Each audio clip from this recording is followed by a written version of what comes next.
إن الحمد لله نحمده ونستعينه ونستغفره ونعوذ بالله من شرور أنفسنا وسيئات أعمالنا من يهده الله فلا مضل له ومن يضلل فلا هادي له وأشهد أن لا إله إلا الله وحده لا شريك له وأشهد أن محمدا عبده ورسوله اللهم صل وسلم وبارك وأنعم على سيدنا وإمامنا وقدوتنا محمد وعلى آله وصحبه وسلم تسليما كثيرا أما بعد السلام عليكم ورحمة الله وبركاته. Bienvenue dans ce nouveau live de l'âge du post-Ramadan. On espère qu'Allah subhanahu wa ta'ala accepte de nous et de vous nos bonnes actions et qu'il nous pardonne nos péchés et nos manquements. Et on espère qu'effectivement ce Ramadan sera un nouveau départ, un tremplin vers une vie meilleure, vers la recherche de l'agrément d'Allah subhanahu wa ta'ala et la recherche de la droiture. C'est pour ça qu'on a réfléchi à ce sujet-là qui est très très important, qui est une qualité première de tout croyant. Digne de ce nom, c'est celui de se maintenir, de rechercher le chemin de la droiture qui englobe à la fois l'aspect de la foi mais également celui de l'action. Effectivement, Allah subhanahu wa ta'ala, quand il a dans les versets de Surat Fussilat, Allah subhanahu wa ta'ala dit Inna alladhina istaqamu qalu rabbuna Allah thumma istaqamu. Effectivement, Rabbuna Allah, c'est effectivement l'attestation qu'Allah subhanahu wa ta'ala est notre Seigneur, et ensuite ils se sont maintenus, se sont tenus sur le chemin droit, et ça fait écho au hadith du prophète alayhi salatu wassalam. Effectivement, quand il a répondu à un compagnon du prophète alayhi salatu wassalam, quand il lui a demandé dis-moi quelque chose pour laquelle je ne poserai jamais de questions à quelqu'un d'autre, et le prophète alayhi salatu wassalam, il lui a dit قل ربنا الله ثم استقم. Dans une autre version قل آمنت بالله ثم استقم.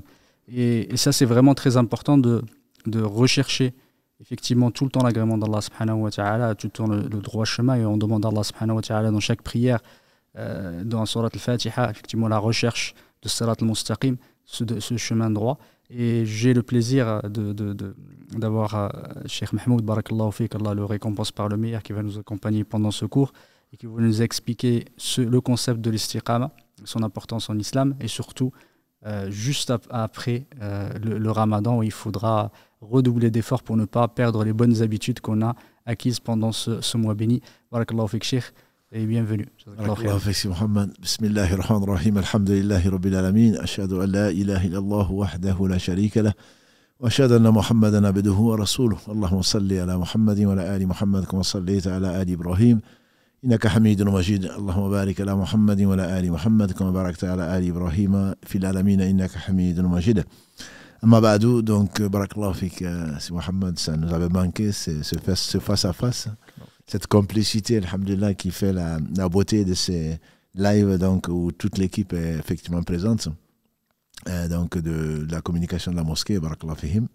Et juste avant de commencer, c'est pour remercier donc tous ces, et Mohamed certainement nous prépare les surprises, c'est pour vraiment remercier tous les auditeurs pour tous ces lives pendant même très tard dans les dernières nuits, et également remercier ceux des non-musulmans qui nous suivent. Même aujourd'hui encore, j'ai reçu un message donc des non-musulmans que je ne vais pas nommer du Canada.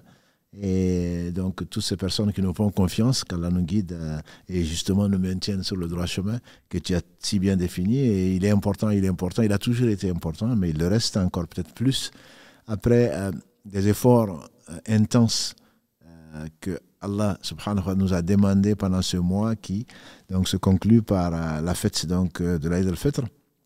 Et donc l'istiqama, comme tu l'as bien défini, je commencerai plutôt par ce par quoi tu as fini, c'est-à-dire la Fatiha. Allah subhanahu wa ta'ala nous oblige, nous ordonne, nous appelle à demander ce chemin-là 17 fois par jour pour les personnes qui n'ont pas d'excuses en tout cas. Je vais parler du fou, de l'enfant qui n'est pas pubère ou de la femme qui est indisposée. 17 fois par jour.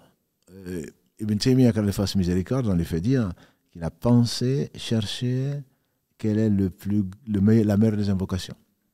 Et en cherchant dans le Coran, il a trouvé Iyyaka na'budu wa iyyaka nasta'in. Et on sait donc Comme le dit son élève Ibn Qayyim, Allah a rassemblé les 114 livres dans 4 livres.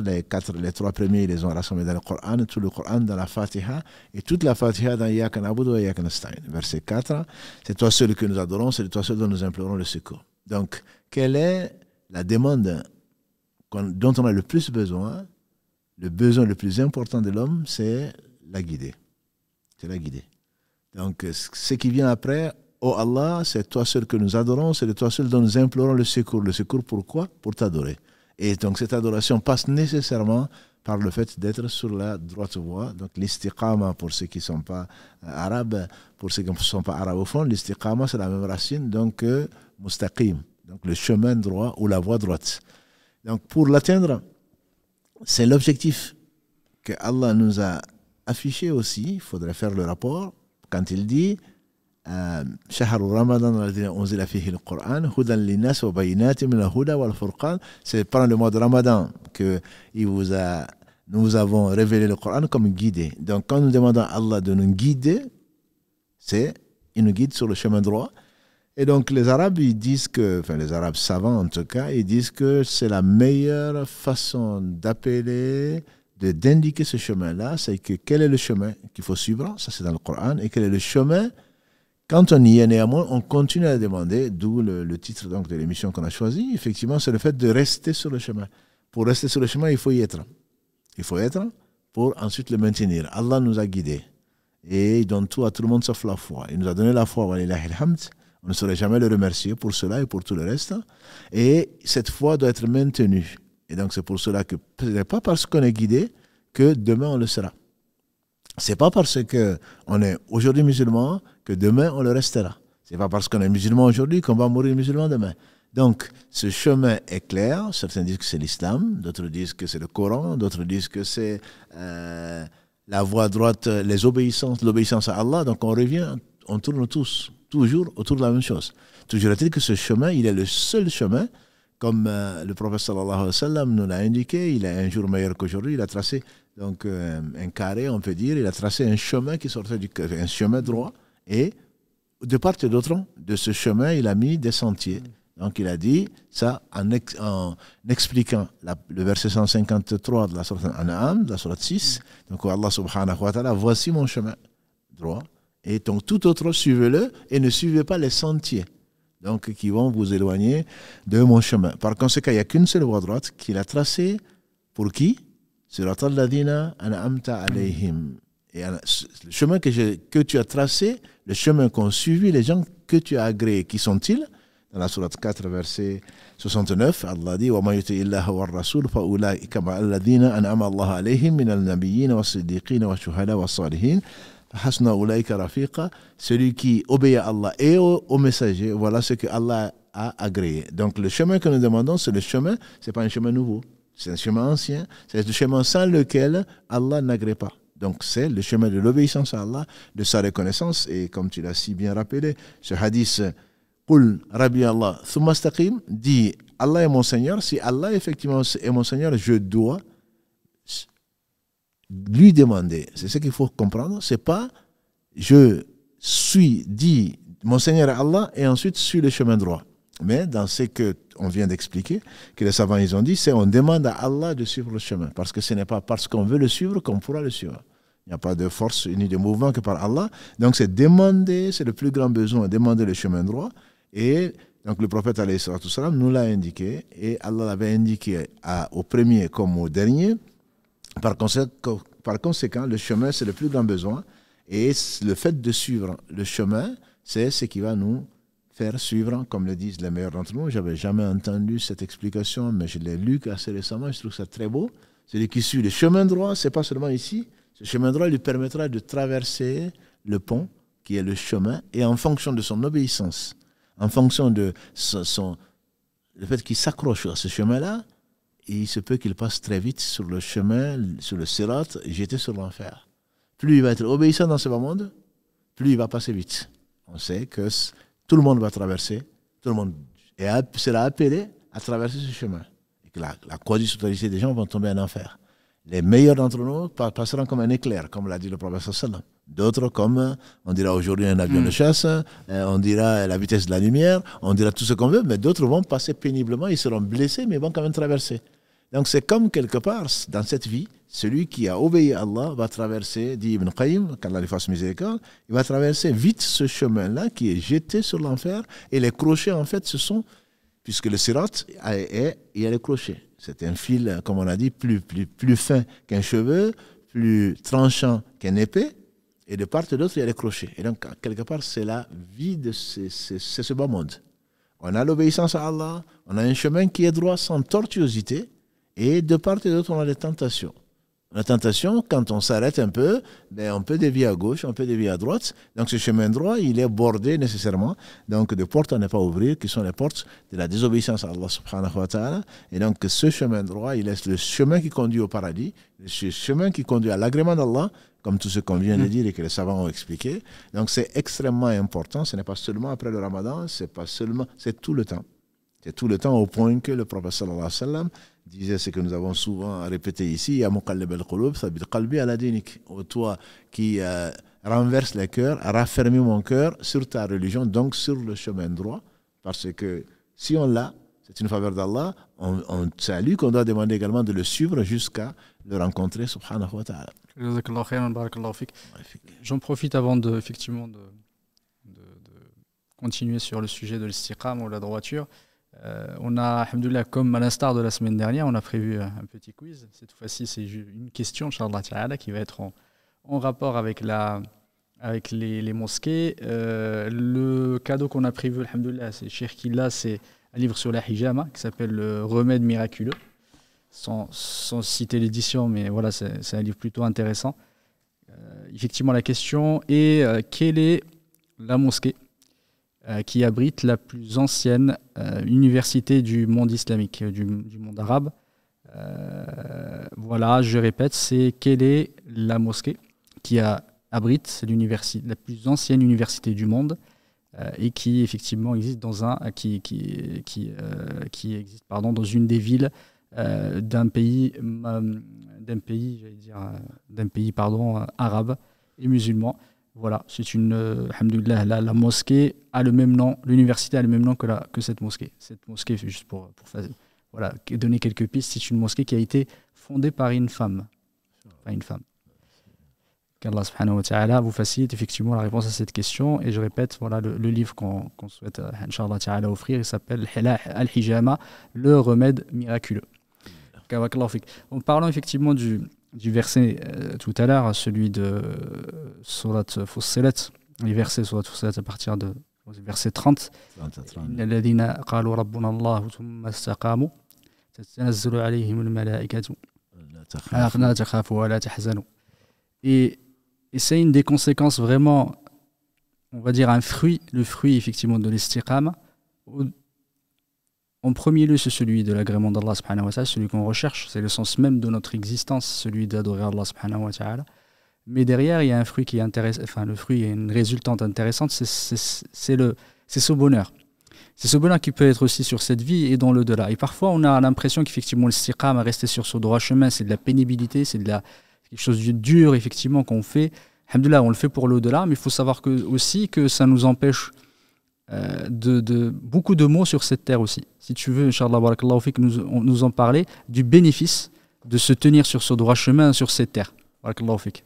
Barakallahu fik, tu l'as déjà expliqué, hein, parce que c'est dans ce bas monde et dans l'autre, effectivement, on dit souvent, car Allah dit effectivement dans le verset que tu as cité, et un autre qui est dans la sourate Ahqaf, verset 13 à 14, Allah dit presque la même chose. Inna alladhina qalu rabbuna Allahu thumma istaqamu fala khawfun alayhim wa lahum yahzanun.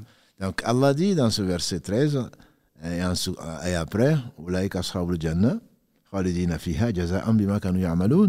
Allah promet dans ce verset ceux qui disent notre Seigneur Allah et ensuite ils s'y maintiennent, ils n'auront pas de crainte et ils ne seront pas attristés.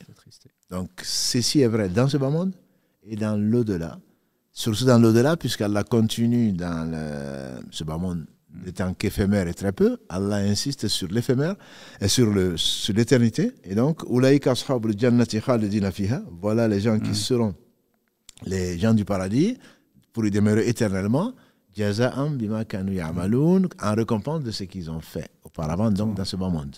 Dans l'autre verset, wa abshiru bil jannati allati kuntum tu'adun. Voilà. Dans la sourate Al-Fussilat, effectivement, Allah dit dans les derniers qalu rabbuna Allahu thumma istaqamu, tatanazzalu alayhimul malaikatu alla takhafu wa la tahzanu wa abshiru bil jannati allati kuntum tu'adun. On dit que c'est quand les anges descendent, ils vont descendre, c'est sûr, au moment de la mort, et sur ceux qui ont dit notre Seigneur est Allah, et ensuite ils se sont maintenus sur notre droit chemin. Les anges les rassurent en disant pas de crainte et vous ne serez pas attristés. On dit pas de crainte pour ce qui vous attend, parce que vous avez craint Allah dans ce bas monde, vous l'avez aimé, vous l'avez suivi, vous lui avez obéi, et vous ne serez pas triste parce que la surprise, ce qui vous a été promis sera donc réalisé. Ça va vous être donné, c'est le paradis pour l'éternité, pour ce que vous avez fait. Ça, pour l'un complète forcément l'autre. Et donc effectivement, comme tu l'as dit, l'istiqama, Allah n'en a besoin de rien. Si nous le prescrit, si nous le rappelle, donc 17 fois par jour au moins, c'est bien parce qu'on se doit, sans cela, on ne sera pas heureux dans ce bas monde. Donc c'est avant tout dans ce bas monde. Pour l'au-delà, certainement, c'est dans ce bas monde. Dans la mesure où, comme le disait Ibn Qayyim, quand il fasse miséricorde, quand tu es sur le chemin droit, tu demandes quand même 17 fois par jour. C'est une répétition? Non. C'est le fait de revenir sur la même chose. Oh Allah, maintiens-moi sur le chemin droit. Si je suis sur le chemin droit, permets-moi de connaître la plénitude sur le chemin droit. Si je suis guidé en partie, je te demande de me guider pour le reste, etc. etc. Donc on a toujours besoin de la guider. C'est pour cela qu'Allah nous amène et nous appelle à cheminer sur ce chemin-là. Pourquoi? Parce que c'est le bonheur dans ce bas monde avant l'au-delà. Celui qui, comme le disait Ibn Taymiyyah, quand il fasse miséricorde, celui qui n'est pas heureux dans ce bas monde, il craint pour lui que le paradis ne lui soit pas accessible, en tout cas pas directement. Donc c'est ce que je dis souvent, le croyant doit être heureux dans ce bas monde avant l'au-delà. Il y a un paradis, disait-il, dans ce bas monde. Celui qui n'y rentre pas, il craint qu'il ne rentre pas dans l'au-delà. Donc, qu'est-ce que ce chemin droit? Comme on l'a défini, c'est l'islam, c'est l'obéissance à Allah, c'est tout ce que Allah aime et agrée. Or, Allah, sachant tout, étant le plus miséricordieux, tout ce qu'il aime, c'est le bien, c'est lui qui l'a défini. Et donc, et aussi, il ne faut pas oublier ce que disent les savants, c'est que Allah, il est reconnaissant. Ça, j'aime beaucoup ça. Oui. Allah, il est reconnaissant dans la mesure où Allah ne va pas te dire fais des efforts. Et comme tu le dis, on voit souvent la pénibilité, etc.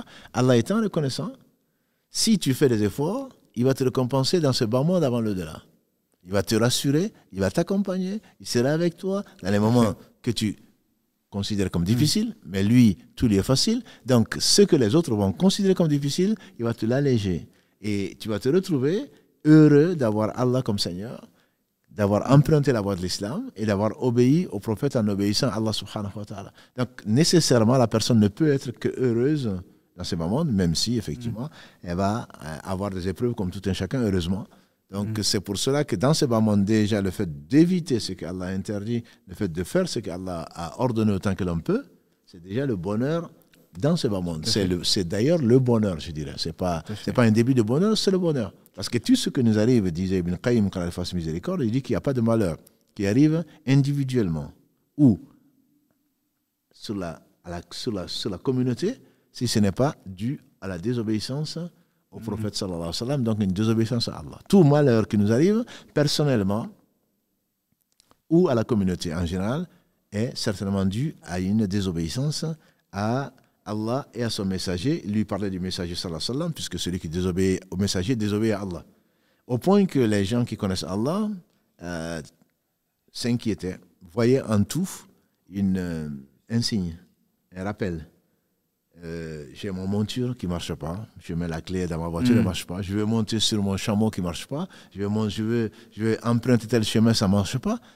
Ils se disent, qu'est-ce que Allah a voulu me rappeler? Voilà. Parce que si on a un souci, si on a un problème, c'est parce que certainement on a désobéi à Allah ou on a oublié Allah. Et donc les épreuves, disait quelqu'un, c'est comme un fouet que Allah subhanahu wa ta'ala secoue pour ramener à lui son serviteur qui s'est un peu égaré. Si les compagnons du prophète sallallahu alayhi wa sallam ont payé ce qu'ils ont payé, alors qu'Allah les a agréés, à Uhud parce qu'ils ont désobéi au prophète sallallahu alayhi wa sallam, que dire alors de nous? Et là, ils ont désobéi par oubli, ils n'ont pas désobéi exprès. Allah a recruté parmi eux 70 martyrs qui sont à Uhud. Donc, que dire alors de nous qui désobéissons souvent et très souvent et de façon donc volontaire? Donc effectivement, tu fais bien de le dire. On rappelle que l'istiqama, c'est tout le temps. C'est avant Ramadan, c'est après Ramadan. L'istiqama, c'est pour notre bien, c'est pour cela qu'Allah nous l'ordonne. Et le prophète sallam nous l'a particulièrement ordonné dans ce hadith que l'on cite souvent, c'est que combien on dit, quand on dit que ce verset a été révélé, ou ce verset de la sourate 46, Ahqaf, ou de la sourate Fussilat, combien on dit notre Seigneur Allah, ensuite ils ne sont pas restés droits. Dire que mon Seigneur Allah, c'est facile, entre guillemets, à dire.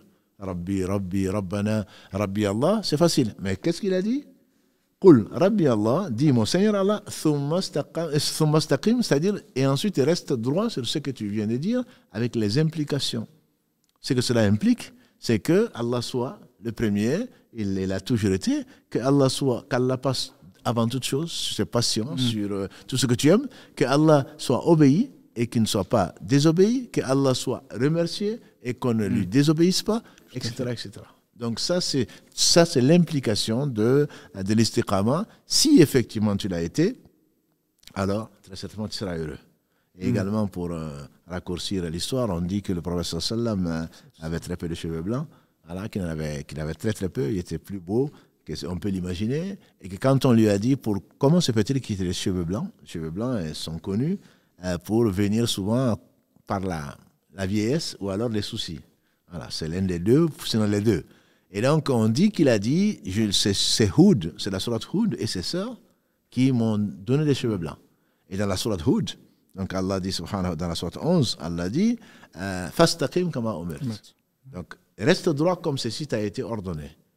Donc ça veut dire que c'est ton souci, le souci principal, c'est pour cela qu'on le demande 17 fois par jour, ton souci principal doit être la guidée. Et cette guidée, tu vas la trouver dans le Coran, autant la guidée pour te montrer le chemin que la guidée sur ce chemin-là. Tout à fait. Donc, barakallahu fik, et tu rappelles, c'est si bien, tu l'as si bien expliqué que, effectivement, dans le surat Fussilat, Allah subhanahu wa ta'ala, après, il a dit Nahnu awliya'ukum fid dunya wal akhirah. Effectivement, quel est le meilleur résultat que qu'Allah subhanahu wa ta'ala soit notre allié dans cette vie et dans l'au-delà. Et celui où Allah subhanahu wa ta'ala est avec lui et son allié ne peut être malheureux.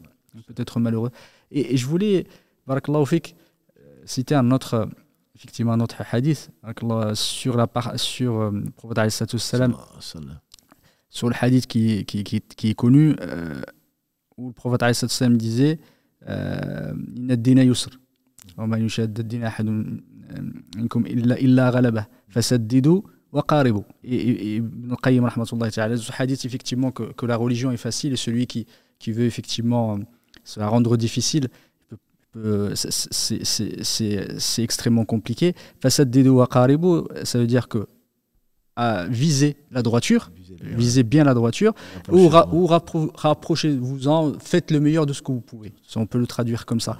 Et Ibn al-Qayyim rahmatullahi ta'ala alayhi, il disait à chaque fois l'istiqama, c'est entre ces deux états-là, entre le fait de viser la droiture et quand on ne peut pas, de s'y rapprocher. Si tu peux, barakallahu fik, juste nous en parler, parce que c'est le fait de s'écarter de ces deux-là, parfois quand soit on n'arrive pas et on délaisse tout, soit on est tout le temps à côté.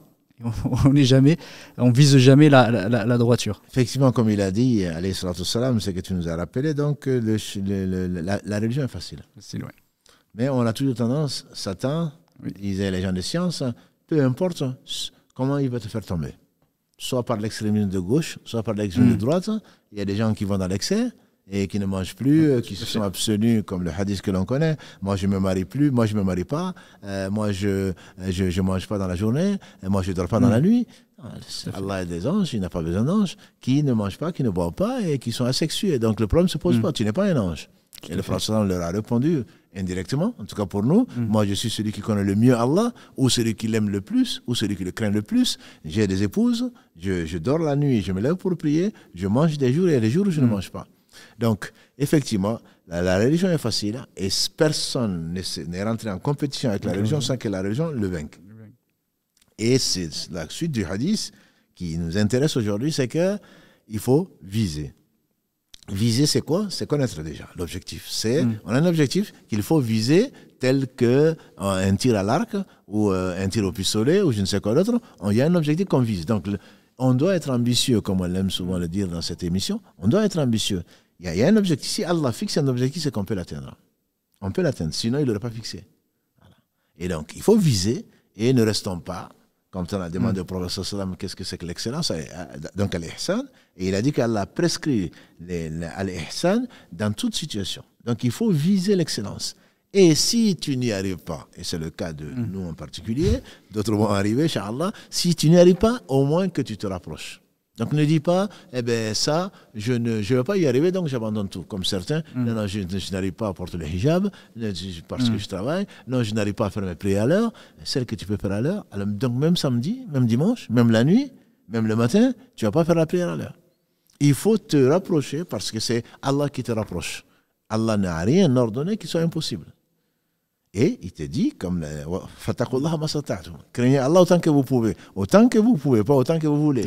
Voilà, pas autant que vous souhaitez. C'est-à-dire que tant quand Allah subhanahu wa ta'ala, comme l'a dit le prophète sallam, c'est que je vous ai interdit, abstenez-vous-en. C'est que je vous ai ordonné, faites-le autant que vous pouvez. Et les savants expliquent, autant que tu peux, si tu peux prier debout, alhamdulillah, tu le fais. Si tu peux prier debout parce qu'Allah t'a éprouvé par la maladie, tu ne peux pas tenir debout, assieds-toi. Et si tu es très malade, Allah ne va pas te dire de te mettre debout pour que tu tombes et que tu meurs. Même couché, tu peux le faire. Donc, il faut essayer de faire à la perfection ce que tu peux faire. Et pas forcément abandonner. Mais moi, je suis malade, je ne prie pas. Je connais des gens qui vont à l'hôpital et qui en sortent. Moi, j'ai déjà eu des réponses, des questions comme ça. Ça fait 2 mois, je sors de l'hôpital, ça fait 2 mois, je n'ai pas prié. Je me dis, c'est là où tu es peut-être le plus proche de la mort, c'est là où tu abandonnes la prière. Alors que le prophète sallam a dit jusqu'au son souci, quand on lui a versé l'eau venant des différents puits, quand il revenait à lui-même, il disait, et la prière, est-ce qu'on a appelé la prière? Est-ce qu'on a fait la prière? La prière, c'était le premier de ses soucis, c'était certainement la meilleure de ses joies, mais tu ne peux pas, il n'y a pas de moment où Allah subhanahu wa ta'ala peut être oublié, où on doit négliger sa rencontre. Donc, certainement, il faut chercher la perfection, il faut se rapprocher du chemin droit qu'il a tracé et qui est clair, comme l'a dit le prophète sallallahu alayhi wa sallam, de jour comme de nuit. Et n'en sera détourné que le halik, quelqu'un vraiment qui est complètement perdu et donc qui est inattrapable.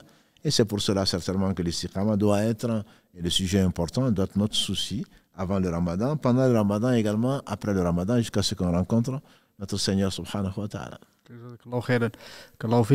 Et effectivement, je reviens juste au hadith précédent, parce qu'il y a 2 versions du hadith, celui de Qul amantu billahi thumma istaqim dit je crois en Allah, puis tiens-toi sur le droit chemin, et dans une autre version, Qul rabbi Allahu thumma istaqim. Rabbi Allah, c'était apporté par les rapporteurs des Sunan, où le prophète, effectivement le sahabi qui a demandé au prophète qui est Soufiane ibn Abdillah al-Thaqafi, il lui a posé la question après, dans notre version, il lui a dit quelle est la chose pour laquelle tu as peur pour moi, le plus peur pour moi. Et le prophète avait tenu sa langue et lui a dit c'est la langue. Et quand je réfléchis, je me dis c'est un des mots, les moyens, les pires moyens qu'on pourrait avoir pour effectivement se détourner du droit chemin et pour aller à l'encontre même de ce qu'Allah subhanahu wa ta'ala nous a offert, c'est notre langue. Et ça, on a tendance à l'oublier. Et voilà, sur plusieurs aspects. Barakallahu fik, tu peux nous faire juste un rappel par rapport à ça, sur l'importance, parce que le prophète l'a effectivement cité, voilà, en premier lieu, la langue, comme étant quelque chose qui est à l'encontre même du fait de croire en Allah subhanahu wa ta'ala et le fait de se tenir et de se maintenir sur le droit chemin. Alhamdulillah, la langue, comme on l'a dit, c'est le meilleur des organes si il est droit et comme l'a dit le prophète d'après le hadith de Anas ibn Malik, radiallahu ta'ala, qui est consigné par l'imam Ahmad dans son Musnad, qu'Allah fasse miséricorde, le prophète sallam, la yastaqim imanu abdu hatta yastaqima qalbu. Wa la yastaqima qalbu hatta yastaqima lisanu. Le prophète sallam, il a dit la foi d'un homme ou d'une femme ne sera droite que si son cœur est droit. Et on n'a pas le temps de rentrer dessus, mais c'est que c'est la perche que tu tends. Il dit son cœur ne sera droit que si sa langue est droite. Donc la langue, comme il a dit à Mu'adh ibn Jabal, est-ce que tu sais tout ce qui tient tout ça? Et tu veux le savoir? Il a dit, bah ya Rasulallah, il a tenu sa langue également. À Soufiane comme à Mu'adh de s'étonner, est-ce qu'on va être jugé pour ce que la langue a proféré, il a dit que ta mère te perde, c'est-à-dire pauvre de toi. Est-ce que tu ne sais pas que la plupart des gens qui tombent dans l'enfer, la tête la première, c'est pour ce que la langue a proféré. Et il a résumé tout ceci. Allah lui a donné entre autres la concision du discours. Il a dit Man kana yu'minu billahi wal yawmil akhir falyaqulu khayran aw liyasmut. Celui qui croit en Allah et au jour du jugement dernier, qui dit du bien ou qui se taise. Et il a également dit celui qui m'assure, ce qui est entre ses deux mâchoires, c'est-à-dire la langue, et entre ses deux jambes, c'est-à-dire son sexe, je lui garantis le paradis. Donc il a dit également, alayhi salatu wassalam, en substance, l'homme peut dire, prononcer une phrase par laquelle il ne pense pas donner tant d'importance. Ça correspond à ce que Allah aime et ça l'élève chez Allah. Et à l'inverse, ça peut correspondre ou provoquer la colère d'Allah et tombe la tête la première en enfer d'une distance qui est plus grande que celle qui sépare le ciel de la terre. Donc c'est extrêmement important de se rappeler. C'est pour cela que les meilleurs d'entre nous, ils ont utilisé leur langue pour dire le bien ou faire du dhikr qui fait partie du bien. Et quelqu'un a demandé au professeur sallam, un compagnon qui n'est pas nommé dans ce hadith, qui dit il y a beaucoup de choses à faire dans l'islam. Qu'est-ce que tu me conseilles? Il a dit que tu te sépares de ce bas monde alors que ta langue est encore humide du rappel d'Allah. Donc, quand on ne peut pas faire du bien, dit l'imam Nawawi, quand tu hésites, est-ce que c'est du bien ou du mal que je vais faire? Donc déjà tu penses aux conséquences, alors la sunna c'est de se taire. Donc c'est la langue, alhamdoulilah, si on l'utilise pour faire le bien, comme les prophètes, alayhi salatu salam, appeler les gens au bien, pour réconcilier les gens, pour se rappeler Allah subhanahu wa ta'ala, c'est le meilleur des organes. Et si on l'utilise malheureusement, comme beaucoup d'entre nous, dans la médisance, dans le mensonge, dans la calomnie, etc., ben c'est le pire des organes. Allahu a'la wa a'lam. Allah subhanahu wa ta'ala nous en préserve. Préserve effectivement notre langue et nous préserve des mots de notre langue et que nos langues soient plutôt le porteur de la bonne parole. Effectivement, le fait de se tenir sur le chemin droit, quels sont les éléments, les choses qui nous permettent de se maintenir sur le chemin droit? Quelles sont les actions ou les postures qu'on pourrait prendre pour effectivement nous aider à nous maintenir sur ce chemin droit et se maintenir? Disons que les moyens sont nombreux. Mais avant toute chose, c'est la science. Pour moi, c'est avant toute chose la science, puisque c'est dans la science qu'on va trouver ce qu'Allah aime. Et c'est, comme le disait Ibn Qayyim encore, quand il fasse miséricorde, c'est l'une des raisons pour lesquelles Allah a suscité tous les prophètes. C'est de le connaître. Et quand on le connaît, forcément, on l'aime. C'est de savoir ce qu'il aime et ce qu'il n'aime pas. Alors qu'il n'a besoin de rien. Et enfin, la récompense. Donc la récompense peut nous susciter à nous taire, mais ça ne dure pas. La récompense peut nous susciter à craindre le feu. Malheureusement, on oublie, comme notre père a oublié. Mais si on ne connaît pas ce que Allah aime, ce que Allah n'aime pas, il sera difficile de maintenir le chemin droit. Et ce chemin, comme on l'a dit, c'est le chemin qu'il a tracé au premier comme au dernier. Donc la science utile, c'est le début de toute chose. C'est elle qui va motiver. Donc l'important n'est pas ce que j'aime, c'est ce que Allah aime. Une fois que l'on sait ce que Allah aime, comme le fait, comme tu l'as dit tout à l'heure, de ne dire que du bien ou de se taire. Une fois qu'on sait que Allah aime ceci et cela, on va tout faire pour se rapprocher d'Allah au travers du jeûne, au travers de la prière, au travers du service aux autres, dont la zakat, au travers de tous les moyens qu'Allah a donnés pour que l'on reste sur ce chemin droit-là. Et les moyens, il y a effectivement un moyen extrêmement important, celui de l'istighfar. Toujours revenir vers Allah subhanahu wa ta'ala, parce qu'on sait qu'on est tous sur ce chemin-là, on est fragile, qu'on peut dévier, et qu'effectivement le remède de cette déviation-là est de revenir vers Allah subhanahu wa ta'ala repentant et de maximiser l'istighfar ou demander pardon à Allah subhanahu wa ta'ala. Si tu pouvais nous en parler, parce que c'est important, beaucoup dévient parfois, ne le voient pas, mais n'arrivent pas effectivement à revenir ou persistent, plutôt que de persévérer dans le droit chemin, ils persévèrent plutôt dans les chemins tumultueux. Tout à fait. La demande de pardon, c'est comme le disait, si on appelle ça le repentir, s'il est vraiment sincère, si ce n'est pas une énième façon d'occuper sa langue, même si mieux vaut l'occuper par celle-là que de faire autre chose, c'est le cœur et la langue qui doivent être associés pour demander pardon à Allah. Parce que quand on demande pardon à Allah, c'est que déjà, on se rappelle Allah. Or, le meilleur moment, c'est quand on se rappelle Allah. Deuxièmement, c'est qu'on reconnaît qu'on n'a pas adoré Allah comme il se doit, comme l'a fait le prophète sallallahu alayhi wa sallam, même après la prière, même après le jeûne, même après le hajj, Allah demande de lui demander pardon. Donc on n'a déjà pas donné à Allah ce qu'il mérite, subhanahu wa ta'ala, comme adoration. Et en même temps, ça permet de se rendre compte qu'on doit tout à Allah et de purifier le cœur. C'est pour cela, comme l'a dit le prophète sallallahu alayhi wa sallam, le fils d'Adam fait un péché, un point noir, dit-il, va se mettre sur son cœur. S'il demande pardon à Allah, le point noir est effacé. S'il ne demande pas pardon à Allah, le point noir reste.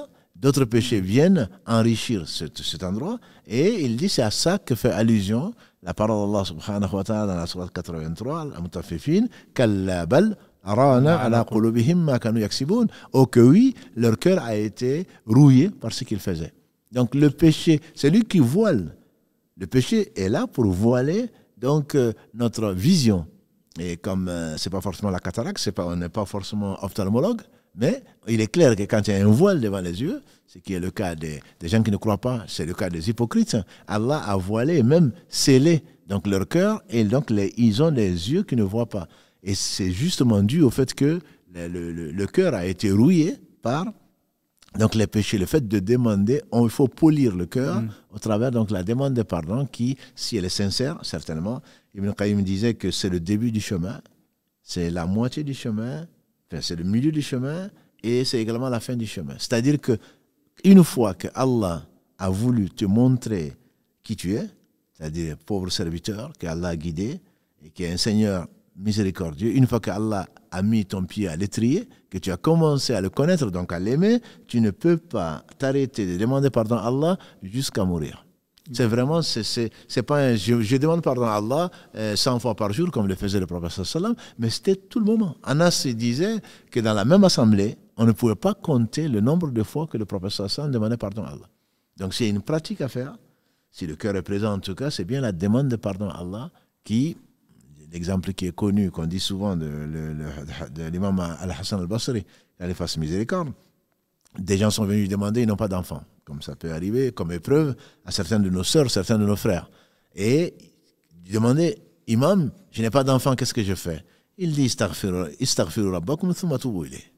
Demande pardon à Allah, ensuite revenez repentant. Quelqu'un s'est plaint de la sécheresse. Il a dit exactement le même conseil. Quelqu'un s'est plaint de la pauvreté. Il lui a dit le même conseil. Alors, à ce moment-là, quelqu'un de ses élèves lui dit, mais tu réponds, tu donnes la même réponse à 3 cas différents. Il a dit, n'as-tu pas vu ce que le premier messager, Nuh alayhi salam, a dit à ses co-religionnaires, ou plutôt à ses contemporains, Istaghfiru rabbakum thumma tubu ilayh. Dans la sourate qui porte son nom, 71, sourate Nuh, et également dans la sourate, quand on parle de la sourate Hud, que ce soit Nuh, que ce soit Hud, que ce soit Saleh, que ce soit Shu'aib, tous les prophètes sont venus ordonner ceci, Istaghfiru rabbakum thumma tubu ilayh. C'est effectivement le début.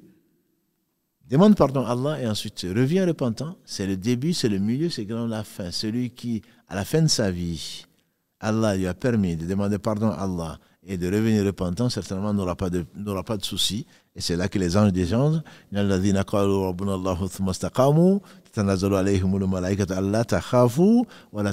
Ça, c'est la fin heureuse qu'on souhaite à tout un chacun et qu'on souhaite donc à nos frères et à nos sœurs. Effectivement, Jazakallahu khairan, cette belle explication, et qu'on parlait du Surat Fussilat. Et Allah subhanahu wa ta'ala, il dit fastaqimu ilayhi wastaghfiruh. Effectivement, il a joint les deux. L'istiqama va avec l'istighfar. Pourquoi? Parce que l'istiqama, comme c'est le fait de staghfiruh, c'est que tenez-vous au chemin droit et demandez pardon à Allah subhanahu wa ta'ala, parce que ça va de pair. Parce que chaque humain est faible, chaque humain est fragile. Et il faut tout le temps revenir vers Allah subhanahu wa ta'ala, demander pardon et repentant. Et barakallahu fik, comme tu nous l'as si bien montré, si bien enseigné, qu'Allah te récompense par le meilleur, un des éléments importants, comme on a dit, l'istighfar, il y a aussi, comme tu en as parlé tout à l'heure, je pense brièvement, c'est l'ikhlas. On a beaucoup qui font, alhamdoulilah, ils se tiennent sur le droit chemin, mais parfois c'est qu'une apparence. C'est qu'une apparence. Et ça, c'est important de le dire, que c'est la première chose, ça vient de la foi, et ça vient effectivement de consacrer ce qu'on fait à Allah subhanahu wa ta'ala. Et c'est ça qui permet de nous maintenir vraiment sur le chemin droit. Et parfois, quand c'est fragile, c'est que les fondements eux-mêmes ne sont pas fragiles. Ouais, tout à fait. D'ailleurs, barakallahu fika, on sait que c'est la première condition ou la deuxième condition pour qu'Allah accepte une œuvre. C'est vrai que nous, on est souvent administratif. Oui. On fait des lives le matin, l'après-midi, le soir, etc. On demande à Allah toujours d'être sincère. Parce que Satan, quand il n'arrive pas à t'empêcher de faire de bonnes choses, il va dévier ton intention. Donc l'ostentation, la rafla, la négligence ou l'insouciance peuvent venir, et la routine. Donc tu ne fais pas vraiment pour Allah. Le prophète sallam, qu'est-ce qu'il a promis, et il tient d'Allah, man sama Ramadan imanan wa ihtisaban. Donc le fait de jeûner Ramadan, le fait de se lever la nuit pour prier, avec foi et espoir de la récompense. Donc comme si tout le temps on doit se rappeler que pourquoi on le fait. Si l'intention n'est pas là, si l'intention est déviée, Allah subhanahu wa ta'ala n'accepte pas l'œuvre. Et Ibn Qayyim disait encore que pour chaque acte du fils d'Adam, il y aura 2 questions auxquelles il faut répondre. Pour qui tu l'as fait et comment tu l'as fait. Donc pour qui tu l'as fait, c'est la sincérité. Comment tu l'as fait, c'est le suivi du prophète sallallahu. Donc il faudrait renouveler la foi même dans l'acte en le faisant, comme la prière par exemple, ça devient routinier pour ceux d'entre nous que Allah a favorisé qui font la prière, parce qu'il y en a beaucoup qui la négligent. Et pour ceux d'entre nous qui ont pu jeûner, c'est Ramadan, presque on s'en débarrasse. Non, c'est Ibn Cheikh Uthaymin, il dit quand Allah dit que le jeûneur aura 2 joies, c'est la première joie, c'est quand ils rompt le jeûne. Quand ils rompent le jeûne, on a l'impression que c'est la date ou c'est le lait. Il dit c'est avant tout de remercier Allah de nous avoir permis de jeûner ce jour, parce que combien en ont été privés. Et c'est ce qui va conditionner la bonne surprise, qui n'est pas une surprise, qui est annoncée, où le jour où il va rencontrer son Seigneur. Donc cette joie que tu as, c'est le fait de pouvoir être de ceux que Allah a rapprochés, qu'il a permis de prier, à qui il a permis de jeûner, etc. Donc qui tu es pour qu'Allah t'ait choisi pour le faire. Donc tu es content d'avoir été choisi par Allah pour pouvoir l'adorer.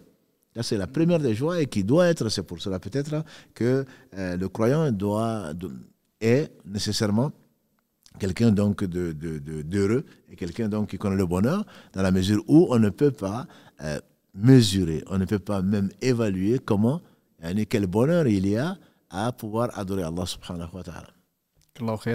Il y a un autre principe qui est vraiment important, qui nous aide à nous maintenir sur ce droit chemin, qui est un chemin qui est long, ce n'est pas un sprint, c'est dans la continuité, dans la persévérance, c'est pour ça qu'on a appelé ça la persévérance, c'est le muhasaba. Quand tu nous as parlé, le fait de s'auto-juger ou se juger soi-même par rapport à nos actions, ça, tu nous as, plusieurs fois, tu nous parles de ce thème ou de ce comportement qu'on devrait avoir et qui est vraiment important. Barakallahu fik, si tu pouvais nous en parler. Jazakallahu khairan. Allah ybarafik, si Mohamed, juste pour revenir un peu sur la sincérité dont tu parles, on fait dire à Abu Bakr, on fait le dire à Omar, quand on lui a demandé qu'est-ce que l'istiqama, il a dit c'est le fait d'adorer Allah sans rien lui associer. Oui, tout à fait. Donc c'est l'évidence même, mais c'est la sincérité. N'adorer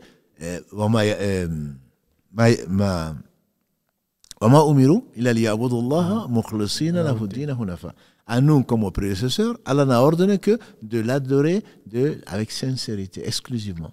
Donc ça, c'est pour revenir encore à l'importance du sujet que tu as dit. En plus, muhasaba, c'est ce qui a fait avancer les premiers et les derniers. Ceux qui sont rapprochés d'Allah grâce à Allah, c'est parce qu'il les a amenés. On a parlé du fouet tout à l'heure. Quand les épreuves, ce sont des fouets que Allah utilise pour amener à lui ses serviteurs. Donc le muhasaba, c'est le fait, on fait dire à Omar ibn Khattab, demandez-vous des comptes avant qu'on pèse vos actions. Exactement. Si tu es convaincu qu'on va peser tes actions, tu vas te demander qu'est-ce que j'ai mis dans la balance. Des péchés, le droit des gens, l'injustice, ou alors j'ai mis des balances. Dans la balance, c'est qu'Allah il aime. Donc à chaque instant, le minimum, c'est de le faire après chaque prière, pour ne pas dire au moins avant de dormir. Donc si tu ne fais pas le bilan, il y a les savants qui disent que le muhasaba, c'est comme un commerçant. À la fin de la journée, on sait, on n'a pas besoin d'insister, à la fin de la journée, le commerçant, il a fait le bilan. Est-ce que j'ai fait des bénéfices ou est-ce que où il y a eu des pertes? Les bénéfices sont les bonnes actions que Allah t'a permis de faire. Si c'est les bonnes actions, alhamdulillah, tu remercies Allah. Et si tu as fait des péchés, là, c'est des pertes, il va essayer de les compenser. Et donc, dans notre cas, si tu fais le muhasaba, le fait donc de s'auto-juger, entre guillemets, le minimum, c'est que tu demandes pardon à Allah, par laquelle tu as commencé, demander pardon à Allah, et ensuite, si tu vois du déficit, c'est de faire des actions, comme l'a conseillé le prophète sallallahu alayhi wa sallam, de faire des actions qui vont compenser et qui vont t'amener, comme l'a dit le prophète sallallahu alayhi wa sallam, qui vont, quand tu fais suivre la mauvaise action, d'une bonne action qui va l'effacer. Et certains disent, la bonne action, c'est l'istighfar. C'est l'une des meilleures actions. C'est le fait de demander pardon à Allah. Sinon, fais du bien qui va effacer le mal. Puisque Allah subhanahu wa ta'ala a décrété que la mauvaise action va effacer, et la mauvaise action sera effacée par la bonne action. Donc, si tu fais pas le bilan, tu arrives dans un mur et tu ne sais pas pourquoi. Tout ce qui t'arrive, c'est pour cela, d'ailleurs, alhamdulillah, quelle que soit l'épreuve, les gens demandent est-ce que c'est une punition? On a déjà eu dans l'émission et on a souvent la question est-ce que c'est une punition d'Allah ou est-ce que c'est pour t'élever un degré? Quel que soit le résultat, si c'est une punition d'Allah, c'est pour ton bien. C'est une miséricorde pour toi pour t'enlever les péchés. Si c'est pour t'élever un degré, c'est encore mieux. Donc dans tous les cas, il faut qu'on se retrouve dans la position de celui qui fait le bilan et qui se dit qu'est-ce que Allah a voulu me faire parvenir comme message.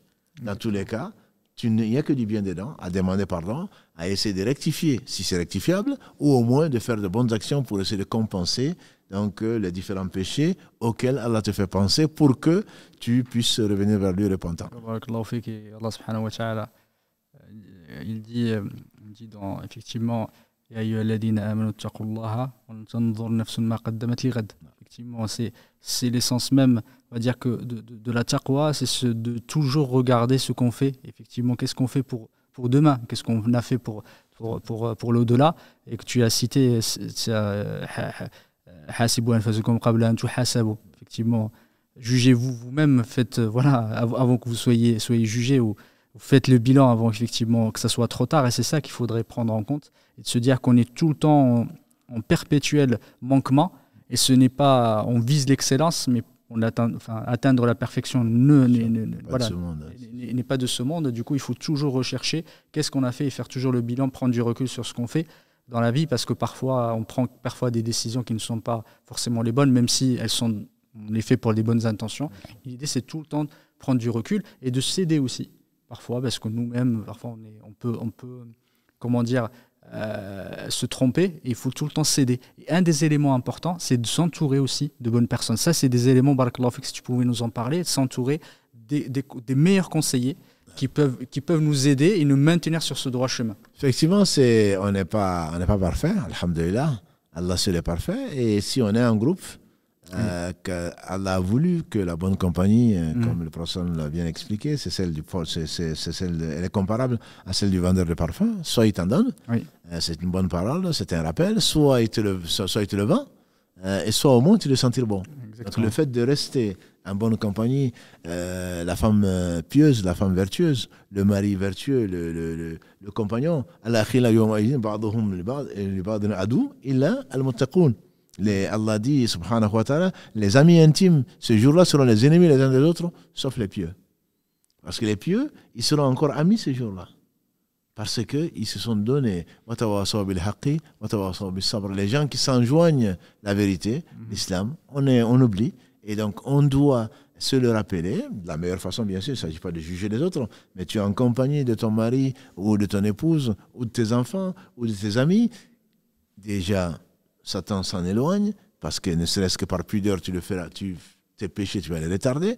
Mais de surcroît, quand tu as fait des erreurs, ils sont toujours là, de la meilleure façon, à prier pour toi et à t'indiquer l'erreur où il y en a. Peut-être que tu aurais dû faire ça, peut-être qu'on aurait mieux fait de faire ça, peut-être qu'en faisant ça, ça pourrait compenser. Combien de fois Satan rentre dans nos cœurs, on décide de rompre les relations, on décide de divorcer, on décide de prendre une décision irréparable, entre guillemets, et puis ensuite, à travers d'un conseil d'une femme, à travers d'un conseil d'un homme, à travers d'un conseil d'un ami, on s'apaise, Allah nous apaise, à travers, mais finalement, Ça ne sert à rien. Et si tu faisais ceci, je pense à notre mère Umm Salama à Kalagré, le prophète Sallam rentre après, à Hudaybiyah après avoir dit, ordonné à ses compagnons de se raser, parce qu'ils ne vont pas aller à la Umrah, et bon, ils étaient comme paralysés. Ils rentrent, ton peuple va être détruit parce qu'ils ont désobéi au prophète sallallahu alayhi wa sallam. Ils ont désobéi au prophète d'Allah, et si on désobéit au prophète d'Allah, c'est là qu'Allah a envoyé le châtiment. Et elle dit, Ya Rasulallah, et si tu sortais? Si tu sortais, après ton barbier et ton coiffeur, et peut-être que ça leur donnerait un bon exemple. Il n'a pas fini de se faire raser, entre guillemets, les cheveux, que les compagnons sont mis les uns et les autres. Donc ça apaise et ça te fait voir des aspects que toi, tu n'as pas vus. Et ça, je pense que c'est extrêmement important d'avoir une bonne compagnie et de ne pas être orgueilleux. Comme l'a dit le professeur Sam, l'orgueil, c'est le fait de refuser la vérité. Donc, c'est que tu te prends pour ce que tu n'es pas. Allah seul peut se passer de tout. Nous ne pouvons pas se passer ni d'une femme, ni d'un homme, ni d'un bon conseil. Et donc, s'entourer de bons conseillers ou de bonnes personnes fait certainement partie de la réussite dans ce bas monde avant l'au-delà. J'ai un petit rappel par rapport à la question du jour. On a un petit quiz. Là, on a un cadeau à offrir, qui est un livre qui s'appelle Al-Hijam, le remède miraculeux. Question, quelle est la mosquée qui abrite la plus vieille université du monde? C'est une mosquée qui existe dans un pays arabe et musulman. Et la mosquée, ça a le même nom, effectivement, que l'université. Et cette mosquée a été fondée par une femme. Qu'Allah lui fasse miséricorde, qu'elle la récompense par le meilleur. On me dit qu'effectivement la connexion est mauvaise aujourd'hui. Est-ce qu'on prend des appels, Karim, ou pas? On passe aux questions rapidement. Oui, salam alaikum. Barakallahu fik, c'est Mohamed, barakallahu fik, Cheikh, pour ces différents rappels. J'en profite aussi pour souhaiter Eid Mubarak à tous nos frères et tous nos sœurs qui nous suivent. Ils sont un peu moins nombreux aujourd'hui, mais alhamdoulilah, je pense que ça se comprend. Effectivement, on a quelques soucis de connexion et c'est totalement indépendant de notre volonté puisqu'il s'agit de la connexion Internet. Donc ce soir, il y a un débit un peu plus faible, on ne sait pas pour quelle raison. Et en attendant d'avoir le premier appel, notamment pour répondre à la question, Inch'Allah, j'ai une petite question d'un frère qui insiste en tout cas, qui demande de vous poser cette question-là. Et donc il dit qu'il est docteur et qu'il travaille beaucoup le vendredi, et que le vendredi, il y a beaucoup de malades ce jour-là, et ça lui pose un souci visiblement pour faire la Jumu'ah. Donc il dit, est-ce que c'est obligatoire dans ce cas-là de faire quand même d'essayer de trouver une solution pour faire la Jumu'ah? Alhamdulillah, s'il a déjà ce souci-là, c'est que bon, il est conscient de l'anormalité. La normalité, sinon son shaitan lui dirait, écoute, puisque tu sauves des vies, tu es en bonne position, Allah va te pardonner. Le problème, c'est qu'Allah n'a pas dit sauf le docteur. Celui qui sauve une vie, c'est comme s'il avait sauvé l'humanité entière. Ça fait que ce métier-là, il est plus que méritoire. Il est fortement conseillé pour celui à qui Allah a donné la capacité de soigner les gens. C'est lui celui qui guérit, subhanahu wa ta'ala, c'est plus que conseillé. Mais s'il est en train de sauver des vies, il faudrait quand même qu'il pense à lui-même. Et donc, ce n'est pas une excuse pour ne pas prier le vendredi. Il doit s'arranger, bien entendu, s'il est d'astreinte, bien entendu, s'il y a des cas urgents, il n'y a même pas de discussion. Il s'occupe de sauver des vies, Inch'Allah, et ensuite, il fait sa prière du dehors. Ça, il n'y a aucun doute dessus. Mais ne pas dire parce que je suis occupé, on sera toujours occupé. On sera toujours occupé, et ce n'est pas parce que je suis occupé que, si vendredi, si ce sont des consultations normales, entre guillemets, s'il n'y a pas d'urgence, il faudrait qu'il ferme ou qu'il trouve un moyen de se faire remplacer pour faire la prière du vendredi. Maintenant, si effectivement il y a une urgence, et il y a, alhamdulillah, Allah ne charge aucune personne au-dessus de ce qu'elle peut supporter, et qu'il prie Allah déjà. Qu'il prie Allah comme l'istiqama. Quand on dit demandons 17 fois par jour, Ihdina siratal mustaqim, ça veut dire que nous on ne peut pas. Et dans sa prière, c'est que les savants, dont Ibn Qayyim, quand il fasse miséricorde, disait qu'il fallait en faire, il fallait avoir l'intention de demander à Allah. C'est une invocation que l'on fait dans la Fatiha. Pas seulement Ihdina siratal mustaqim, siratal ladina an'amta alayhim wa ghayril maghdubi alayhim wa lad-dallin, comme malheureusement beaucoup de gens le font. C'est que vraiment tu connais l'importance de l'istiqama. Et tu sais que sans Allah, tu n'es rien. Tu demandes donc le besoin le plus précieux pour toi, c'est d'être guidé. Donc, il faut demander à Allah, dans la Fatiha comme ailleurs, de nous guider dans ce qu'il aime. Donc, qu'il a ordonné de prier le vendredi en particulier, il n'y a que 5 types de personnes, on ne va pas revenir dessus, qui sont exemptées et le médecin n'en fait pas partie. La femme en fait partie, l'enfant en fait partie, le voyageur en fait partie, le fou en fait partie. Donc, le malade qui ne peut pas, bien entendu, n'a pas à faire, mais lui, il soigne le malade. S'il a absolument besoin d'eux, mais quand il a besoin de manger, quand il a besoin de boire, j'imagine qu'il prend un temps. Il peut ne pas manger et boire, ça j'en suis convaincu, à cause de la conscience professionnelle, à cause de l'urgence. On peut ne pas manger et boire pour soigner, on doit même abandonner son manger et son boire pour soigner un malade. Ça, je ne doute pas du professionnalisme et de la conscience. Donc, des médecins, alhamdoulilah. Mais en même temps, on prévoit quand même, j'entends, un temps pour manger, un temps pour dormir, un temps pour ceci et cela. Si ce temps est raccourci parce qu'on n'a pas le temps, alhamdoulilah, on le sacrifie. Donc, je pense qu'il faut que le frère, barakallahu fihi, qu'il prévoit, qu'il anticipe ça. Et s'il ne peut pas, alhamdoulilah, Allah sait qu'il ne peut pas. Mais il ne faut pas partir de l'idée que, parce que moi je travaille, je fais des choses qui sont bien, donc Allah va me pardonner pour ceci et cela. Ça, je ne pense pas que ce soit une bonne attitude. Wallahu a'la wa a'lam. Barakallahu fik, cher. Juste, cher, pense à bien rester devant le micro parce que quand tu t'éloignes un petit peu, il n'y a plus de son. Donc, on n'a toujours pas d'appel pour la question, non. Alhamdoulilah. Donc, j'ai une autre question. Si je comprends bien la question de la sœur, elle dit, pour nous, les femmes qui sont obligées de rattraper des jours de jeûne après le ramadan, est-ce que il faut avoir le même, on va dire, le même comportement que si on était en plein ramadan, c'est-à-dire à la rupture du jeûne, par exemple, faire la dua de rupture de jeûne, etc.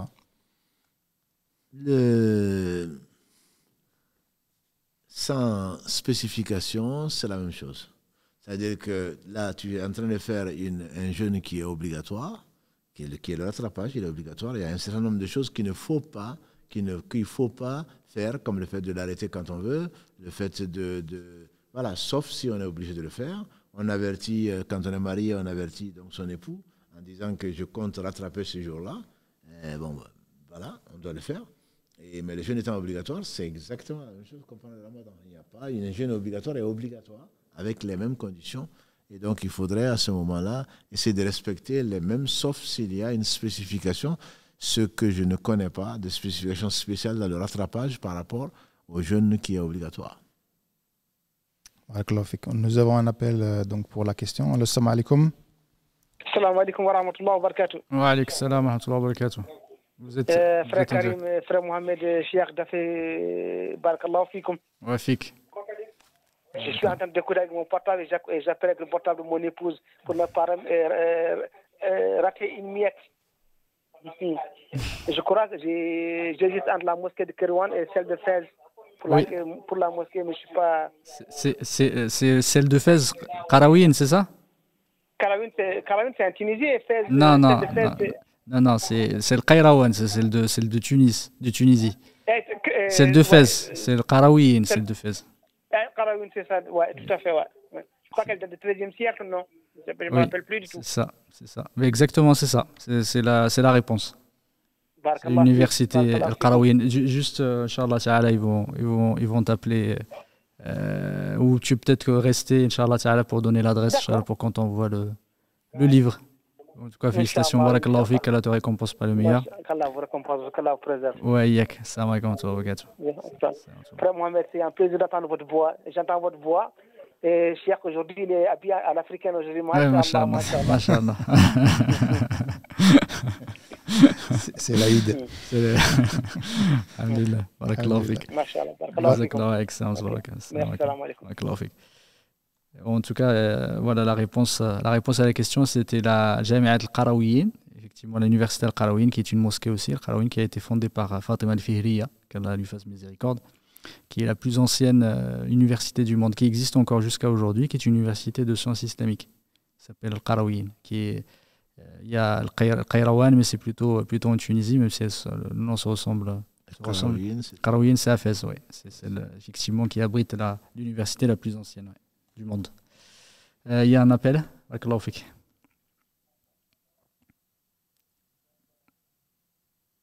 Allô? Assalamu alaikum. Vous êtes en ligne. Vous êtes en ligne, Inch'Allah. Vous pouvez poser votre question. Oui, ma question, c'est concernant la zakat. En fait, si on n'a pas le temps de la sortir, la zakat, lors de l'Aïd, est-ce que c'est possible de la faire sortir après? Zakat al-Fitr est une obligation et le professeur Salam a dit que celui qui le donne avant la prière, c'est une zakat, c'est-à-dire c'est une purification de ce qu'on a pu faire pendant le ramadan, et celui qui le donne après la prière, et c'est une sadaqa, mais ce n'est pas une zakat al-Fitr. Ça, c'est un hadith qui est sûr. Maintenant, les savants l'expliquent, ça dépend de pourquoi vous ne l'avez pas sorti. Si vous avez négligé de le sortir, c'est une sadaqa. Ce n'est plus de la zakat. Mais si vous l'avez oublié de le faire, vous avez été empêché de la sortir, à ce moment, vous n'avez pas de péché, et on espère qu'Allah le comptera comme où vous n'avez pas trouvé quelqu'un à qui donner. On espère qu'Allah, subhanahu wa ta'ala, dans sa miséricorde, vous le comptera comme zakat. Mais si vous avez négligé de le faire, ça ne sera qu'une sadaqa, mais même si une sadaqa est importante, qu'Allah l'accepte, mais ce ne sera pas la zakat al-fitr. Simplement, j'en profite. J'ai juste pas les moyens, mais j'avais pas maintenant, quoi. Du coup, c'est pour ça que je ne pouvais pas la sortir. Si vous ne pouvez pas la sortir, Allah le sait. Mais de toute façon, si vous ne pouvez pas la sortir, moi je dirais, les savants autorisent et même conseillent de l'emprunter si vous savez que vous pouvez l'avoir à la fin du mois, par exemple. Parce que ce n'est pas encore la fin du mois et que vous êtes sûr, entre guillemets, vous espérez pouvoir avoir de quoi rembourser ça, vous pouvez l'emprunter. Mais si effectivement vous n'avez pas de possibilité pour le rembourser plus tard, là vous n'êtes pas soumise à la zakat. Il y a ça aussi. Il faut voir, si vous ne pouvez pas vraiment, vous n'avez pas de quoi manger le soir de l'Aïd et la journée de l'Aïd, vous n'êtes pas soumise à la zakat al-fitr. Par contre, dans votre cas, j'imagine que vous pouviez, mais pas tout de suite. Vous auriez dû emprunter même pour donner la zakat al-fitr, quitte à rembourser plus tard, parce qu'Allah vous a favorisé et que vous savez que vous avez des entrées d'argent qui pourraient vous permettre donc de donner la zakat en denrées alimentaires, etc. D'accord. Voilà. D'accord, cher. Barakallahu fik. Barakallahu fik. Et j'ai juste ma soeur, j'ai une question pour vous, Inch'Allah. Pardon? Oui, non, en fait, c'est juste moi qui ai une question aussi. Salam alaikum. Ouais, salam. Oui. En fait, j'avais une question. C'était par rapport au Ramadan. J'ai passé presque tous les jours avec la prière de Taraweh et un peu de lecture de Coran. Mais j'avais toujours l'impression de ne pas être assez, on va dire, assez dans le Ramadan, en fait. Donc, je n'ai pas été très satisfaite de moi le jour de l'Aïd. J'ai été un peu malade aussi vers la fin du Ramadan. Et donc, j'ai beaucoup sous-estimé ce que j'ai fait. Et je me suis dit, c'est peut-être les waswas de Shaitan. Mais j'aimerais savoir ce que vous avez à dire sur le fait de ne pas être assez satisfait de nos actes. Ne pas être assez satisfaite de ce que vous avez fait, c'est plutôt bon signe pour vous, à condition que vous ayez fait le maximum. Voilà, parce qu'il ne faut pas être imbu de sa personne. Si vous avez fait ce que vous avez fait, c'est grâce à Allah. Et donc, vous pouviez certainement faire plus. C'est pour cela que le Sidi Mohammed nous a rappelé ce hadith de viser l'excellence et puis de se rapprocher si on n'y arrive pas. Donc ne pas être satisfait de ce que... Si vous étiez satisfait de ce que vous avez fait, ça m'aurait inquiété. Ça m'aurait inquiété parce que le prophète sallallahu alayhi wa sallam, quand il terminait, on a dit tout à l'heure la prière, qu'est-ce qu'il disait? Astaghfirullah, astaghfirullah, astaghfirullah. Quand on finit le Hajj, on proclame et on demande pardon à Allah. Donc toujours, on ne doit jamais être satisfait d'avoir fait une œuvre d'adoration en étant satisfait de ce qu'on a fait.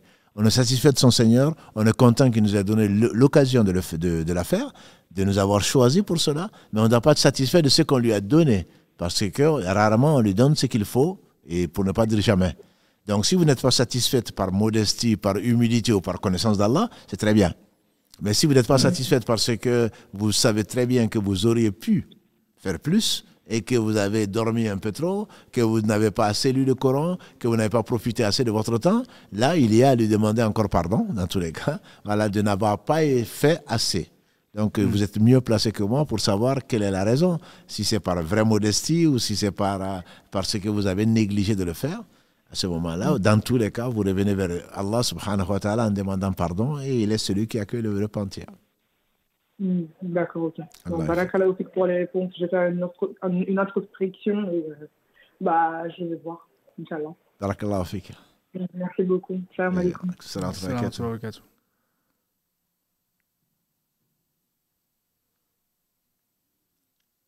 السلام عليكم.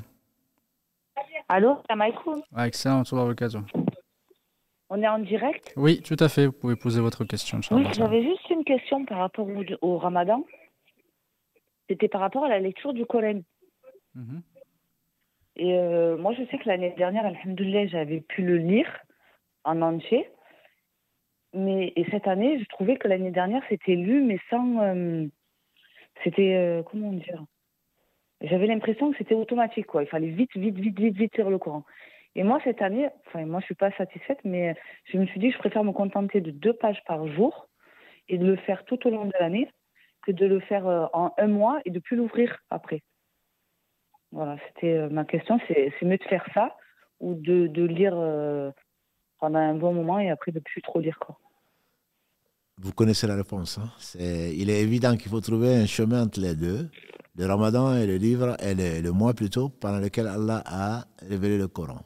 Le prophète sallam donc insistait pendant ce mois-là, alors qu'il récitait, comme le disait notre mère Aïcha, radiallahu ta'ala anha, le prophète sallam n'a jamais prié en Ramadan ou en dehors du Ramadan plus de 11 rakats ou 13 rakats. Donc, ne me demandez pas comment c'était beau, comment c'était long. Donc, lire le Coran tout le temps, c'est ce qui est mieux, bien entendu. Le Ramadan n'est pas le livre du Coran et ensuite on le plie et on le laisse à la poussière et on dépoussière le prochain Ramadan si on vit. C'est pas du tout ça l'esprit. Donc, ce que vous dites, mieux vaut lire le Coran tout le temps, toute l'année, mais mieux vaut quand même en lire un peu plus pendant le Ramadan. Mais ça ne veut pas dire ça ne veut pas non plus dire qu'il faut le lire vite pour s'en débarrasser ou pour se donner bonne conscience.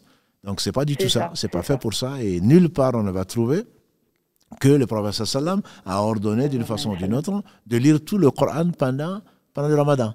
Donc, on peut lire la moitié, on peut lire le tiers, on peut lire 2 fois, 3 fois le Coran, selon ce que Allah nous inspire et nous facilite. Mais il ne s'agit pas c'est pas une question de qualité, de quantité plutôt. C'est qualitatif. C'est qu'il faut lire, même si vous lisez que 2 pages par jour, il faut le lire, il faut essayer de le comprendre si vous n'êtes pas arabophone, de voir l'explication des versets. Il faut méditer le Coran et il faut le mettre en pratique. Ça, c'est vraiment l'unanimité des gens de science sur le Coran et pas s'en débarrasser. Tiens, je suis content. Cette année, j'ai lu 3 fois le Coran. Mais qu'est-ce que tu en as retenu? C'est la question qui suit. C'est la question qui doit suivre. C'est ce qui m'est arrivé l'année dernière. C'était la première fois que j'arrivais à le lire parce qu'il n'y a pas longtemps que je lis l'arabe. Oui. Et je l'ai lu, alhamdoulilah, avec un récitateur et je récite en même temps. Oui. Mais l'année dernière, j'avais l'impression que c'était fait automatiquement, quoi. C'était pas ça. Il était fini, le Coran, alhamdoulilah. Mais j'avais l'impression que c'était vite. T'as 30 jours, faut vite le lire. Et là, cette année, je me suis dit non, je vais pas procéder comme ça. Je préfère le faire tout au long de l'année.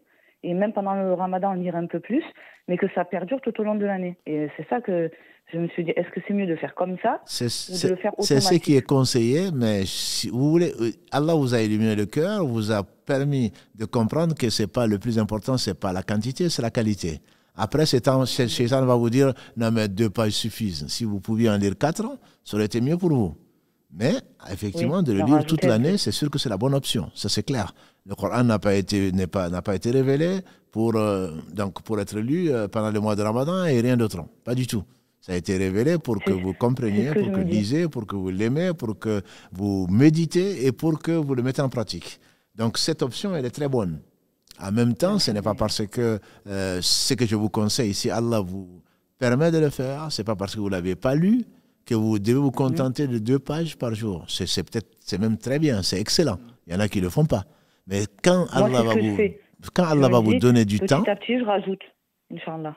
Quand Allah va vous donner du temps, si vous pouvez lire plus, lisez-le. Si vous pouvez lire moins, faites-le. Mais continuez, comme l'a dit le prophète sallallahu alayhi wa sallam, c'est que Allah aime le plus, c'est ce qui dure, même si c'est peu. Donc vous êtes dans cette option-là et vous êtes dans la sunna, le fait de lire peu et en même temps. Voilà. Mais en même temps. Et j'ai une dernière question. Oui. Désolée de vous avoir coupé. Est-ce que c'est c'est bon de lire la Sourate Al-Mulk après le Maghrib tous les jours. Les hadiths vont dans ce sens-là. Celui qui lit à une sourate du Coran qui a 30 versets, celui qui la lit tous les soirs sera préservé, Inch'Allah, où elle va défendre la personne dans la tombe. Voilà. Donc, ce sont des hadiths de différentes versions. Dans tous les cas, ce que vous gagnez au moins, c'est chaque lettre des 30 versets, la lecture. Mais en plus de cela, on a l'espoir que Allah va nous préserver, pour ceux en tout cas qui la lisent tous les soirs, qu'Allah va nous préserver du châtiment de la tombe, et celui qui est préservé du châtiment de la tombe sera certainement préservé du châtiment de l'enfer. Le châtiment de l'enfer, Inch'Allah. En tout cas, franchement, barakallahu fikoum pour les rappels que vous faites. Et franchement, ça fait peu de temps que je vous écoute, et continuez comme ça, qu'Allah vous mette la baraka dans votre vie, et fait l'akhira surtout, Inch'Allah. Amen. En tout cas, barakallahu fikoum. Salam alaikum. Salam alaikum wa barakatuh. On a encore des appels, Karim? Salam alaikum. Salam alaikum. Allez, vous êtes en ligne, Inch'Allah. Vous pouvez poser votre question. Oui, assalamu alaikum. Alaykum salam wa rahmatullah. Alors, moi, j'avais des questions qui concernent plutôt une personne qui veut travailler au niveau des restaurants comme les McDo ou bien les KFC, vu que c'est pas trop halal et que des fois ils vendent de la viande de porc. Est-ce que c'est vraiment permis pour un musulman de travailler là-bas? Vous en connaissez la réponse. Si vous la posez, c'est que comme on est venu voir le prophète sallallahu alayhi wa sallam, quelqu'un est venu le voir, et avant même de lui poser la question, il a dit, n'est-ce pas que tu es venu me poser la question sur le péché, sur le ism? Il a dit effectivement. Il a dit, le ism, c'est ce qui reste dans le cœur, qui s'incruste dans le cœur et qui ne part pas malgré les fatwas. Mais même si moi je te disais aujourd'hui que non, tu peux le faire, c'est pas grave, je suis sûr que tu seras quand même perturbé. Si tu poses la question, c'est que tu es perturbé grâce à Allah qui t'a mis une balance dans le cœur. La chaîne du haram est haram. Participer au haram, c'est haram. Si tu n'y avais pas travaillé, ce haram ne serait pas arrivé à la personne. Donc partout, quel que soit le maillon de la chaîne, ça reste haram. Ne cherchons pas des prétextes, ne voyons pas la face, ne nous voilons pas la face plutôt. Tout ce qui est haram, tout ce qui conduit au haram est haram. Donc maintenant, quelle est ta situation? Est-ce que sans ça, tu ne peux pas vivre? Est-ce que tu n'as que ça? Et les savants, l'avis que je connais, c'est que si tu n'as que ça pour survivre, il t'est permis de continuer à le faire tout en détestant ce que tu fais et que tu recherches activement du halal. Pas dans le sens de, écoute, Allah sait que là aujourd'hui c'est difficile donc je n'ai pas autre chose que ça. Est-ce que tu as cherché autre chose? Et Allah sait qu'il t'a mis ça dans le cœur, donc il faut chercher activement autre chose. Et que tu n'as que ça, tu n'as pas d'économie, tu as une famille à charge, ou toi-même, et tu n'arrives pas plutôt à vivre sans ça, auquel cas les savants ils te conseillent de continuer tout en détestant ce que tu fais et de chercher activement autre chose. Et Allah te dit que celui qui craint Allah, il lui ouvre une voie de là où il ne l'attend pas. Et il lui donne de là où il ne l'attend pas plutôt, et il lui trouve une issue. Voilà, donc il faut prier Allah subhanahu wa ta'ala, et il va te le faciliter, Inch'Allah. D'accord, Inch'Allah. J'avais aussi une autre question. En fait, j'avais déménagé dans une nouvelle ville, et vu que les cours, j'étais un peu en retard pour le déménagement et il fallait que je trouve un logement rapidement. Mais là, il se trouve que le logement que j'ai, c'est plus je suis en colocation avec une fille, en quelque sorte. Alors, quelle est ta question? Est-ce que c'est quelque chose de haram? Ou bien c'est pas du tout... Ah, mais tu as la possibilité de l'épouser, si tu veux sortir du haram. Si elle n'est pas mariée, tu as la possibilité de l'épouser. Si ce n'est pas ton choix, le prophète sallam a dit, celui qui reste en tête à tête avec une femme qui peut épouser, c'est leur troisième shaitan. Ça, c'est un hadith qui est connu. Maintenant, si tu te trouves dans cette situation-là, essaie d'en sortir le plus tôt possible. D'accord, je comprends bien alors. Alhamdulillah. D'accord, c'est tout pour aujourd'hui. Merci beaucoup.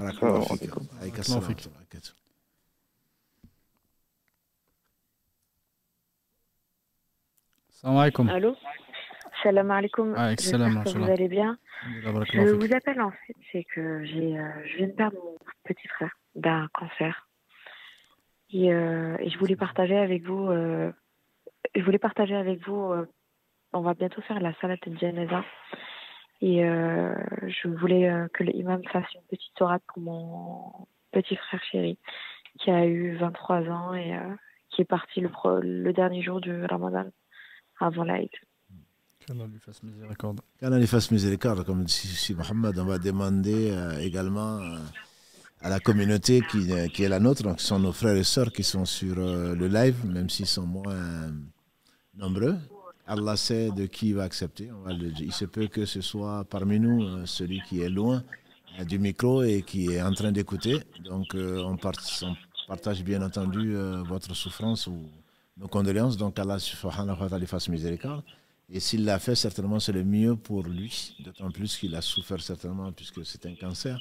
Il a dû passer par des moments difficiles. Et si nous l'aimons, il se peut qu'Allah l'aime le plus. Et donc, qu'Allah lui fasse miséricorde et qu'il lui accorde son paradis sans jugement, je dirais.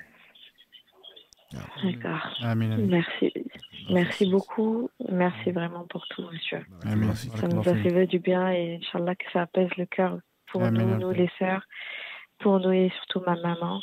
Inch'Allah. Amen. Que vous accorde la patience. De toute façon, le prophète nous a dit, quand Allah rappelle son serviteur et tout lui appartient, c'est pour ça qu'on dit Inna lillahi wa inna ilayhi raji'un. Allah nous appartenons, Allah nous fera retour. Allah envoie les anges, vous avez pris, n'est-ce pas, l'âme de quelqu'un qui leur était cher. Qu'est-ce qu'ils ont dit? Et ils ont dit Inna lillahi wa inna ilayhi raji'un. Allah leur dit construisez-lui une maison qui s'appelle la maison de la patience. Voilà, donc ce sera du bien pour vous, Inch'Allah, si vous acceptez. Il faut l'accepter, le destin. Et ce sera, Inch'Allah, du bien pour lui, si on peut prier pour lui, faire ou des sadaqa jariya, tout ce qu'on peut faire pour lui, Inch'Allah, et ça ne peut être que du bien. Inch'Allah, merci vraiment pour tout, barakallahu fikum. Et merci et continuez à faire sur les réseaux sociaux, ça nous aide énormément, vraiment. Merci pour tout. Barakallahu fikum et bon courage. Merci beaucoup, au revoir. Barakallahu fikum. Bonne soirée. Inch'Allah ta'ala, on arrive à la fin de ce live. Je tenais à remercier Cheikh Mahmoud, qu'Allah le récompense par le meilleur et le bénisse, et je remercie les frères derrière dans les coulisses, qu'Allah leur facilite et les récompenses par le meilleur également. Inch'Allah ta'ala, on va effectivement arriver et terminer ce live qui a été consacré à l'istiqama, qu'Allah subhanahu wa ta'ala nous facilite et nous accorde la persévérance et de se maintenir sur le droit chemin, et qu'il nous accorde la patience, et il nous accorde aussi la sagesse pour toujours adorer Allah subhanahu wa ta'ala de la meilleure des façons. Barakallahu fikum, subhanakallahumma wa bihamdika, ashhadu an la ilaha illa anta, astaghfiruka wa atubu ilayk. Subhana rabbika rabbil izzati amma yasifun wa salamun ala al-mursalin walhamdulillahi rabbil alamin.